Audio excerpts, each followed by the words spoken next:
We know you're still upset that Gravity Falls is over. So are we. The inhabitants of the Mystery Shack left such a deep mark on anybody lucky enough to have watched the show in its initial run. We laughed, we cried, and when you think about it, we learned some pretty intense life lessons along the way. I'm Neil McNeil, and today on Channel Frederator, we're going to be doing some deep thinking for you all because we know how much you love it when we overanalyze your favorite cartoons. So get ready because we're counting down the 13 best life lessons that Gravity Falls ever taught us. Let's get started. Number 13, know your audience. Let's start off with something vague but important. For any kind of performer, politician, or businessman, knowing your audience is the key to success. If you want to flourish, you have to be savvy enough to know how to address people in a way that inspires. If you make a terrible TV commercial where you joke that most people make it out alive, or try to win your electoral base over by arguing that the Statue of Liberty is our hottest landmark, chances are you won't get very far. Watch Stan Pines do the opposite and you'll get in great shape. But this point goes both ways, considering that the main antagonist of the series is someone who has the power to possess bodies and will lie to you in order to get what he wants. One of Bill Cipher's major strengths is his ability to manipulate your desires to his advantage. In other words, he knows his audience and will play the part he needs to succeed. Everyone falls for it at some point. Dipper, Mabel, Ford, Gideon. Bill's a more capable con man than Stan, so it's smart to maintain some skepticism when dealing with salesmen, politicians, or anyone else trying to persuade you to do something. Number 12, reality is an illusion. The universe is a hologram. Buy gold. Aha! You didn't think Bill Cipher could give some sound advice, did you? I mean, we don't think the universe is a hologram, and if you can afford it, buying gold can be a pretty good idea. But this line seems to be Gravity Falls' more tongue-in-cheek version of a similar but more somber line from its sibling series, Rick and Morty. Nobody exists on purpose. Nobody belongs anywhere. Everybody's gonna die. Come watch TV. Which brings us to Bill's first point, reality is an illusion. This is coming from someone who, in a very large way, is himself an illusion because he can only exist in the mindscape until the rift. And while there are no mind-hopping demigods, as far as we know, it's worth taking a second to pause and consider the subjectiveness of reality. After all, nobody exists on purpose, right? And your life experiences aren't anything like that of your mom, your dad, your friends, or your neighbors due to your own experiences, how your mind works, what complexes or fears or dreams you may have, any number of factors. These nuances in personal experience are what Bill preys on, so he should know. And while we might have just freaked you out, the beauty here is that all this makes you unique. Unless you get into all those multi-dimensional Rick and Morty shenanigans, but even then there's the rickiest Rick. Some people, like Bill, use their train of thought as an excuse to become a monster, full of the belief that they're better than everybody else. So to ground yourself, remember, nobody exists on purpose. See, we just took a funny quote and threw some major existentialist philosophy on you. Number 11, a blank slate isn't a clean one. There's an entire secret society in Gravity Falls dedicated to erasing people's memories when something traumatizing happens, but the Society of the Blind Eye's supposed trauma scale stretches from mildly surprising to life-ruining. Nobody has ever used the memory erasing gun more than poor old man McGucket, who had a good reason to want to forget whatever horrors he may have witnessed in Bill's dimension. But who paid for his supposed peace of mind? The fact is, McGucket still suffers from a vague, ominous feeling, and now he's aged and lost his mind as well. Which brings us to our lesson. A blank slate isn't a clean one. In other words, our friends Timon and Pumbaa lied to us with the whole Hakuna Matata ordeal. The past occurred whether you remember it or not, and you're not better off running away from it, even if you wish every day that you could forget it. If anything, avoiding traumatizing experiences can often have more dire consequences than facing them head on. Let's say, in McGucket's case, insanity. Unfortunately, terrible things happen to good people every single day. The best you can do is take whatever lessons you can from the situation and learn to move on. By the time Grunkle Stan is zapped, losing his memories is recognized as being a real sacrifice and a tragedy. Although, granted, Stan didn't have the baggage that McGucket does. But imagine if McGucket hadn't memory gunned himself every day for so long. Sure, we'd be missing our favorite Gravity Falls character, but McGucket himself would have been much better off in the long run. Number 10, don't pine for what you can't attain. No pun intended here, folks. Okay, a little pun intended. Like we discussed in our last lesson, many of us have deep scars within our past that are a source of struggle. Some people, like McGucket, try to forget these painful experiences altogether. But for many, many others like Seuss, these unresolved burdens are a constant source of struggle. You just can't quite get away from them, and certain triggers, like birthdays for instance, just happened to make it worse, and you don't know what to do to get some sort of resolution on the matter. But chances are the answer is right in front of you. Even though we may not realize it, many of us are lucky enough to have people in our lives that would, if given the opportunity, go through some sort of time gladiator fight just to make us happy. That's what family and true friendship is. We can't change the past, well, without a time wish at least, but even given the opportunity to use the time wish to see his long-lost father, Seuss realizes that there's nothing his father could offer him that he doesn't already have in the present, genuine affection. He sees that he was allowing something painful in his past to get the better of him, to the extent that he wasn't able to see the people in the present who had been reaching out to him this whole time. If you keep, pining for something in your past, you won't be able to appreciate what you have in the present. Number 9, morality is relative. When Mabel says this out of nowhere at the very end of the last Mabelcorn, its bluntness hits you square in the face. Maybe it hits so hard now because it's an election year, and a heated one at that. On a daily basis, you hear candidates and their supporters spouting beliefs you cannot for the life of you understand. And when people don't agree or won't try to understand other people's beliefs, there's bound to be confrontation at some point. But there's a key distinction to be made between wrong and different, and sometimes that's a hard call to make. In Celestabel Belethabel's case, she was using an impossibly high moral bar to make Mabel suffer just for the fun of it. She deserved a good punching. But there are real people that may hold that same high moral bar against you and make you feel like a bad person when you're not. Nobody's perfect and no one agrees on everything. While it's important to hear other people out, Mabel learns that there's no absolute answer for what's right and what's wrong. Sometimes you just gotta stick to what you believe is right and hold on for dear life.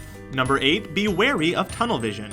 We're defining tunnel vision as being so focused on a goal that you only look straight ahead, blinding yourself to what's happening around you and therefore becoming inflexible, to the detriment of achieving what you're actually trying to do. Sound familiar? Because we're looking at you, Ford. Also, Bill.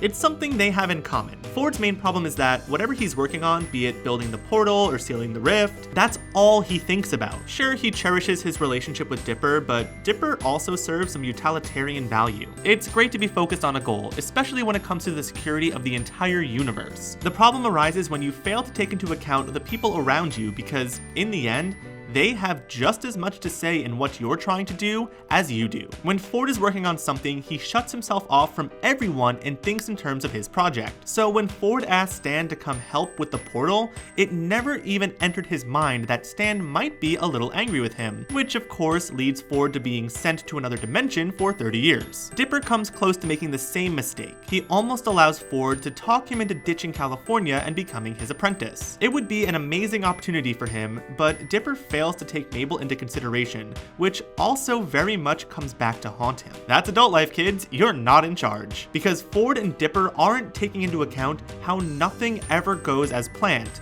Boom! Weirdmageddon. Tunnel vision even accounts for Bill's downfall. If he wasn't so single-mindedly giddy about getting Ford's secrets, he may have thought to pause so he could realize he wasn't entering Ford's head at all. It's a pretty basic mistake, Bill, even though it worked out in favor for everybody else. Number 7, teamwork, man. We know it's cliche, but all this talk about tunnel vision leads us into our next lesson, that you can accomplish so much more together than you could ever accomplish alone. Although Ford tries to shoulder as much Bill-related dealings himself as he can, everyone, including Ford, realizes that Bill is not the kind of multidimensional entity that can be stopped by just one person. But by working together, people can become more than the sum of their parts. Like that awesome Mystery Shack Transformer. Everyone present in the shack has an indispensable role in the plan, and they accomplish the near impossible task of attacking Bill's pyramid. The principle even reduces right down to Dipper and Mabel themselves. As Wendy points out, when the two of them work together, they can figure out a way to accomplish anything. On the other hand, it takes one person to ruin a good thing. The perfect metaphor for this appears right in the show.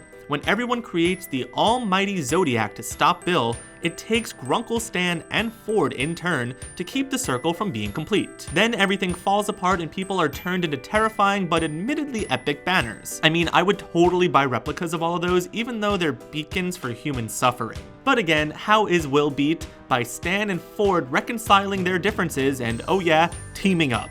See what we mean? Number 6, holding a grudge is never healthy. While we're on the topic of Stan and Ford, these two brothers are the center point of the later episode's focus of forgiveness and how holding a grudge gets you nowhere. Ford blames Stan for being sucked through the portal. When Stan opens the portal again, he's hoping to let bygones be bygones, but Ford is still angry, which in turn makes Stan angry. Instead of working this out like good adults, they just avoid each other, allowing their anger to keep stewing unresolved, which causes the whole teamwork thing to fall apart, and you end up right back at the Zodiac issue and people trapped in banners. That unresolved anger leads Team Gravity Falls from almost defeating Bill to him regaining the upper hand. There's a smaller scale version of this lesson in Roadside Attractions when Stan wants to get back at the other Oregon tour traps for their pranks, stops and disrupts each stop, and in return just gets pranked by everybody else all over again, starting up a never-ending wheel of pranking. Point is, sometimes you'll be in a situation where you believe that you're in the right, but nobody's apologizing, and so everyone involved continues to nurse these grudges. And as we've seen, grudges get uglier over time. It's hard to swallow your pride, let something go, and be the first one to apologize,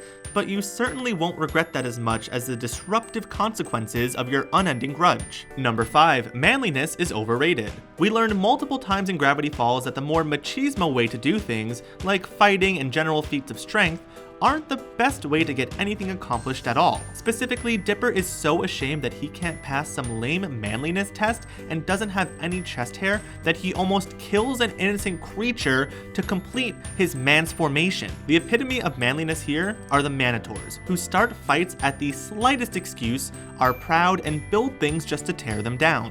Not a flattering portrait of machismo. Manliness is all about honor and glory, but there's nothing glorious about ordering a kid to kill a scary-looking but harmless creature. All the Ubermen in the show, including a character named Manly Dan, are shown to be all brawn and no brain, so that when it comes down to Weirdmageddon, someone like Wendy, who's part brawn and part brain, is way more of an asset to the team. Plus, the straight-up brawling championed by the Manitors is shown to be a terrible, inconclusive way to deal with your problems. Take, for example, how Rumble McSkirmish's victory over Dipper is a loss for him. We can also learn that fighting over a girl is stupid. But anyway, Dipper realizes that manliness isn't all it's cracked up to be when he and the Multi-Bear bond over girly pop band Baba. If a freaking Multi-Bear listens to Baba, why can't it be manly? And who's to say anything's girly anyway? Or that manly is good for Dipper, but girly is bad? Anyone worth hanging out with has a little bit of both. Which leads me to my next lesson, number 4, never underestimate the lady. Let's face it, kids, sexism and misogyny are definitely still a thing. And outside of that, there are so many cartoons out there that have maybe 2 women in the cast who are both just side characters. Happily, this climate is changing thanks to shows like Steven Universe and I would argue Gravity Falls, which boasts Mabel and Wendy as 2 of the primary moral compasses of the show. Add Candy, Grenda, and even Pacifica into the mix, and you've got yourself a crowd of powerful ladies. Who defies her parents and saves everyone in her home from a horrifying ghost? Pacifica. Who literally punts Lil Gideon and is the biggest badass of the series? Wendy. And of course there's Mabel, who's done too many good things in this show to count, all in her distinctly Mabel, not so manly at all way, and having a hero whose heroic qualities are quintessentially feminine is a big deal. In addition, there's an entire episode of the series devoted to a Just the Gals mission where they confront and beat up an effing unicorn,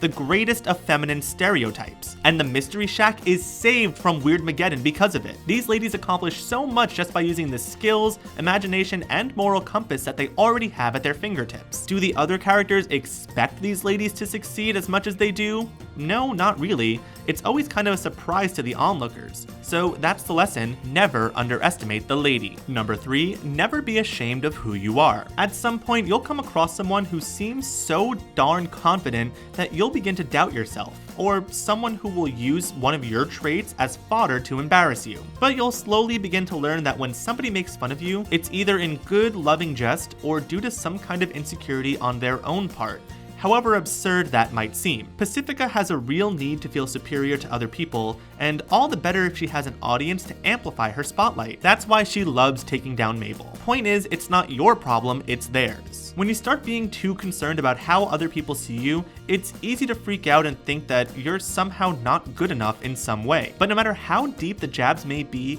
or how your inner dialogue may create a convincing argument for your own inadequacy, learn to always brush it off and stay true to yourself. As they they say in some circles, you are the best you. It's dangerous to worry too much about how other people think of you. Who cares anyway? And if you do try to change something about yourself to please others, you'll soon learn how that trait really did serve you better than this new affectation. That it might be valuable in some way that you never quite expected. Not all of us have access to a voice-changing serum, so we can't experiment to the extent that Dipper does, but that's what cartoons are for. And why do you want to experiment like that anyway? Weren't you listening? Jeez. Number 2, you can't force someone to love you. Dipper hits the nail on the head with this one. You can't force someone to love you. All you can do is strive to be a person worth loving. Few romantic relationships in Gravity Falls work out, except for Durland and Blups, of course, and Robbie and Tambry. But as for Dipper and Wendy, Robbie and Wendy, Lil Gideon and Mabel, you get the picture. Most of the romantic affections in Gravity Falls are tragically unrequited. And when you're in love with someone who doesn't love you back, you can get kinda desperate to impress them, like throwing an epic sock puppet opera, or breaking up your crush and their present significant other. But you can't make somebody fall in love with you. Gravity Falls drove this point home so hard that they introduced a character with the power to make people fall in love, and the outcome was the same. You can't say what's better for other people, and you can't force something to happen if it's not the right time. And everyone in an unrequited relationship in Gravity Falls becomes a better person because of the experience. Take Dipper and Wendy, whose friendship reached a profound depth that couldn't have been accessed in some kind of weird, awkward romantic relationship. Or Lil Gideon, who learned the power of doing the right thing just for the hell of it. Even when relationships don't turn out how you want them to, or don't turn out at all, there's something even more valuable to be learned from the rejection. And like Dipper Sensei said, all you can do is move on and try to absorb that lesson so that you can become the best person you can be. And finally, lesson number 1, change just is. And don't be afraid of the future. We've all reached a pivotal junction at some point in our lives where we knew everything was about to change and were terrified because we didn't know what was gonna come next. It's impossible to know what the future may hold, unless you're Blendin Bladlin, maybe, but he doesn't even seem to be doing that well. Anyway, when facing such an intimidating unknown, it's easy to give into the assumption that whatever the future holds will be worse, and that different is bad. When you reach this point in life, or maybe even after you've crossed it, the desire for things to just stay as they were in the good old golden days may become unbearable. But change is a natural part of life, whether it's leaving the place you called home or growing up. And as Mabel and Dipper both learned, nothing is built to last forever. No good ever comes from stopping what's natural and inevitable. I mean, Bill uses the tantalizing offer to make summer last forever as the catalyst for Weirdmageddon. And you don't trust Bill to have your best interests in mind, do you?